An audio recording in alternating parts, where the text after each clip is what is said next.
బాబు నీకు 35 వయసు ఉంటుందా? అంతేనండి.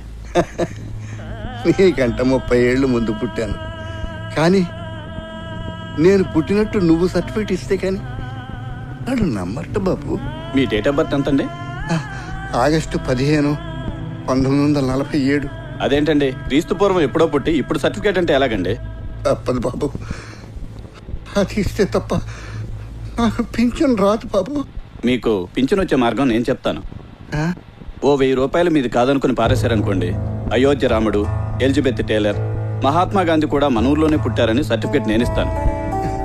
అలా చేస్తే వాళ్ళు ఎంక్వైరీ చేయరా బాబు? ఎందుకు ఇచ్చారని ఉండదు, ఎంత తీసుకొని ఇచ్చారని మాత్రమే ఉంటుంది. ఎందుకంటే మా పై వాళ్ళకు కూడా షేర్ ఉంటుంది కదండి. ఇవ్వక తప్పదంటావా? ఆ భగవంతుడికి కూడా లంచం తప్పదండి. మనది స్వతంత్ర భారతదేశం సార్.